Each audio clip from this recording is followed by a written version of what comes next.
सबसे पहले शुरुआत मैं विवेक श्रीवास्तव जी से करता हूं। विवेक श्रीवास्तव जी, आप डरे हुए हैं? जी नहीं, डरे नहीं हुए हैं, लेकिन डर का माहौल कायम करने की कोशिश तो की जा रही है ना, इसमें तो कोई दो राय नहीं है। हम तो कहते हैं घोषित आपातकाल है, समाज में इतना वैमनस्य है कि आप ये मान करके चलिए कि समाज धर्म के आधार पे बिल्कुल बटा हुआ है। मैं 3 महीने से दौरे पे हूँ, मीडिया में बहुत कम आ रहा हूँ। उत्तर प्रदेश में गया था, पूर्वी उत्तर प्रदेश घूम के आया, अन्य राज्यों में गया, लेकिन पब्लिक के बीच में जो कॉन्स्टेंटली नफरत के जो बीज बोए जा रहे हैं, और स्पेशली जो मेजोरिटी है, मेजोरिटी वर्सेस माइनॉरिटी, 80 वर्सेस 20 की एक जो राजनीति की शुरुआत है, ये बड़ी अनफॉर्चुनेट है।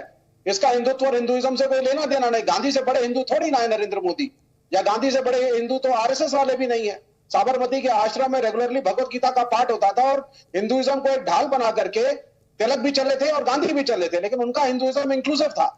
उसमें लेफ्ट के प्रति भी नफरत नहीं थी, हमारे जैसे नास्तिकों के प्रति, ना माइनॉरिटीज के प्रति थी, ना मुसलमानों के प्रति। तो ये इंक्लूसिव हिंदुइज्म को हटा करके आज एक अच्छे हिंदू बनने का मतलब हो गया है आप मुसलमानों से कितना ज्यादा नफरत करते हैं। Being anti Islam, being Islamophobic means you are a good Hindu.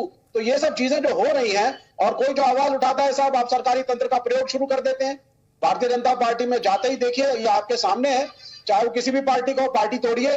Shiv Sena आपने तोड़ी, हर जगह पे जाकर के डिविजिव पॉलिटिक्स आप खेल रहे हैं। चलिए, वो राजनीतिक खेल है नंबर्स का, लेकिन उसके बाद सीधा ही जो आपके करप्शन के जो एजेंडाज हैं वो चेंज हो जाते हैं। जिनको पहले आप खुद अक्यूज कर रहे थे, भारतीय जनता पार्टी और प्राइम मिनिस्टर, वो सब दूध के धुले हो जाते हैं। तो इन सब चीजों को अगर हम देखेंगे तो मैं राहुल गांधी जी ने जो बोला उसको एंडोर्स करता हूं। उन्होंने बिल्कुल ठीक बोला है, और जिस प्लेटफॉर्म से बोला है वो भी ठीक बोला है उन्होंने, और बोलना चाहिए। और इस तरह की चीजें अगर आज ब्रेवली हम नहीं खड़े हुए तो शायद ये संविधान नहीं बचेगा, शायद ये देश नहीं बचेगा। दीपक जी, ठीक, आप की राजनीति करते हैं आरपी सिंह साहब, और आप देश में नफरत का बीज बो चुके हैं। मोहब्बत की दुकान राहुल जी ने खोदी, आपने नफरत का बीज बोया है, इसीलिए राहुल जी को मोहब्बत की दुकान खोलनी पड़ी। दीपक भाई, दो बातें अलग अलग। पहली बात तो यह कि इन्होंने हाल में केरल में कांग्रेस पार्टी के अध्यक्ष को अरेस्ट किया है भ्रष्टाचार के मामले में। कम्युनिस्ट पार्टी की सरकार है, तो अब वो कितने दूध के धुले हैं कितने नहीं, ये बता दें हमको। ये क्या कि जब जैसे सूटेबिलिटी हो वैसे बातचीत होती है, जैसे जैसे अच्छा लगे वैसे बातचीत कर लो। अभी किया हाल में इन्होंने सुधाकरन जी को। दूसरी बात, ये वैमनस्य की राजनीति की बात कर रहे हैं, 20% वर्सेस 80% की बात कर रहे हैं। ये भूल गए कि आज ही मणिशंकर अय्यर ने क्या कहा कि राजीव गांधी ने वो कहानी था जो जब बड़ा पेड़ गिरता है तो धरती हिलती है, और सच ये है कि वो जब बड़ा पेड़ गिरता है धरती हिलती का वीडियो मैंने रिलीज किया था। उसका क्या अर्थ था कि मैंने मारे तो मारे, दिल्ली में 5000 सिख मारे तो मारे, तो क्या फर्क पड़ता है। और ये मैं नहीं कह रहा, सिर्फ हमने तो भोगा है। नीरजा चौधरी की किताब है prime minister, how do Indian prime minister decide, उसमें पन्ना नंबर 124 पे अरुण नेहरू को कोट करते कह रहे हैं कि हमने तुमको प्रधानमंत्री बनाने के लिए 5000 सिखों को मारा। कौन बातें कर रहे हैं? जिन्होंने मुजफ्फरनगर के दंगे कराए, जिन्होंने असम में दंगे कराए, जिन्होंने नीली कांड जिनके रहते हुआ, वह बता रहे हैं। मैं खुद गया था, नीली कांड देखकर मैं स्तब्ध रह गया था, होश गुम गए थे कि किस प्रकार वहां पर हत्या की गई मुसलमानों की। तब नहीं बोले इनमें से एक भी। किस प्रकार भरतपुर हुआ 2011 के अंदर, किस प्रकार ढिंगनाग हुआ 2010 के अंदर, किस प्रकार धुले हुआ, किस प्रकार अलीगढ़ हुआ, ये सब इनके यूपीए के काल के अंदर हुए। तब तो कोई एक अक्षर नहीं बोलेगा।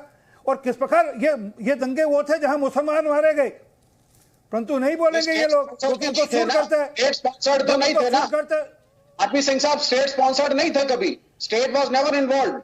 और स्टेट स्पॉन्सर्ड 80 और 20 के राजनीति मैं स्टेट स्पॉन्सर बताता हूं आपको। अरे सर, मैं स्टेट स्पॉन्सर बताता हूं, अभी सुनिए। नंदीग्राम में क्या हुआ था, जिसको लेकर ममता बनर्जी ने सारा कुछ किया था, वो क्या था जरा बता दीजिए। वो क्या था जो नंदीग्राम में हुआ था, और कौन सी जगह पे स्टेट स्पॉन्सर हुए? झूठ बोलने से पहले मेरा चैलेंज स्वीकार कीजिए और बताइए कौन सी जगह पे स्टेट स्पॉन्सर दंगे हो रहे हैं। यहाँ पर दंगे होते हैं, वहां कार्रवाई होती है, परंतु आपको एक डुगडुगी बजानी है, आपको अपीसमेंट करनी है, तुष्टीकरण की राजनीति करनी है, आपको मुसलमानों के वोट खड़े करने के लिए मदारी की तरह डुगडुगी बजानी है, ताकि हम मुसलमानों के अंदर हवा खड़ा करें, सिखों में हवा खड़ा करें। राहुल गांधी विदेश जाकर कहते हैं सिख बच्चे को कि तुम्हें पता है तुम खतरे में हो, तुम 2% हो पर तुम्हारी जान को खतरा है। ये राहुल गांधी जाकर सिखों को कहते हैं, जिसके पिता ने दिल्ली के अंदर 5000 सिख मरवाए कटवाए सिर्फ सत्ता प्राप्त करने के लिए, जिसके चाचा ने 30,000 सिखों का कत्ल कराया पंजाब के अंदर। मेरा आरोप नहीं है, ये जीबी सिद्धू का आरोप है, मेरा आरोप नहीं है। जीबी सिद्धू का आरोप है, जो कि रॉ के अफसर थे, मिसेस गांधी की सिक्योरिटी में थे। आपको तो अधिकार ही नहीं बात करने का। कोट कर रहे हैं, जिस मणिशंकर अय्यर को आज आप कोट कर रहे हैं, उसी पुस्तक को कोट कर दूं। उन्होंने कहा कि जब मैं इन दंगों के बाद इतना डिसइल्यूजन्ड था कि जब मैं वोट करने गया था तो मैं राजीव गांधी जी के खिलाफ वोट करता उस दिन, लेकिन फॉर्चुनेटली और अनफॉर्चुनेटली मेरा वोट कटा हुआ था। लेकिन जब आके 5 साल मैंने राजीव गांधी जी के साथ काम किया। आप सोचिए कि क्या हालत रही इस देश की।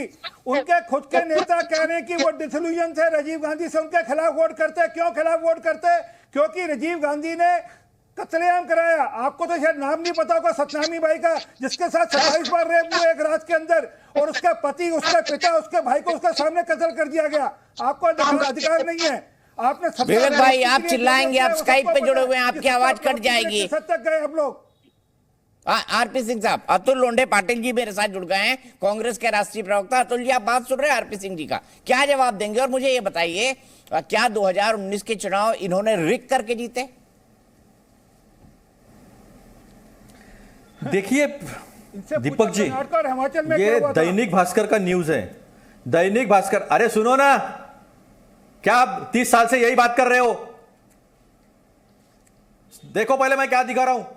अरे दैनिक भास्कर का ये न्यूज है, ये कहता है पंडित जो है, कश्मीरी पंडित जो है वो 10-100 मीटर भी घर के बाहर निकल नहीं सकते।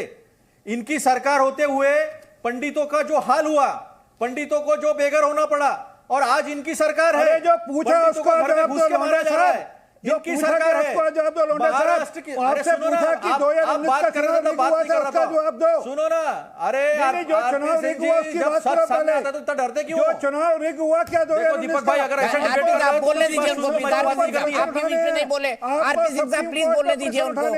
आपको पूरा वक्त मिलेगा, पूरा वक्त मिलेगा। अतुल जी अपनी बात करें। आरपी सिंह जी, आप जब बात कर रहे थे तब मैं बात नहीं कर रहा था, सुन रहा था, और हर डिबेट में एक ही बात सुनता हूं। मैंने दिखाया, सबूत के साथ दिखाया। बोलिए। कश्मीरी पंडित आपके ही जमाने में बाहर धकेले गए, और आज की तारीख में 100 मीटर घर के बाहर निकल नहीं सकते, घर में घुस घुस के मारा जा रहा है, उनके नौकरियों को सेफ नहीं किया जा रहा। आज भी वो आंदोलित है, तो क्यों है? पहली बात बताओ। महाराष्ट्र में जिस तरह से कि आपके एक विधायक तेलंगाना से आकर महाराष्ट्र में इस तरह का हेट स्पीच करते, सुप्रीम कोर्ट खुद कहता है नपुंसक सरकार है महाराष्ट्र की भाजपा की। इंपोर्टेंट ये शब्द जो है, ये सुप्रीम कोर्ट ने इस्तेमाल किया है। बिल्किस बानो पे रेप किए हुए लोग आपके डायस पे होते, आपके मंच पे होते हैं, उनका आप हार डालकर स्वागत करते हैं। आज देखिए 13,30,000 लड़कियां गायब हैं। पिछले 4 महीने में महाराष्ट्र से 4,400 लड़कियां गायब है। क्या जवाब है आपका? बताओ मुझे। यूपी में, गुजरात में, मध्य प्रदेश में 21 में 2014 से 2021 तक, मैं एनसीआरबी का डेटा बता रहा हूं। मैं डाटा एनसीआरबी का डेटा बता रहा हूं कि 2000, आप ये बताइए कि 2019 का चुनाव जो राहुल गांधी ने दावा किया, इन्होंने चुनाव को परिवर्तित करके, रिग करके, धोखाधड़ी करके जीता है क्या? इसका जवाब दीजिए अतुल लोंढे पाटिल। ये राहुल गांधी जी ने कहा, मैं नहीं कह रहा। सत्यपाल मलिक जी ने इसका जवाब दे दिया है।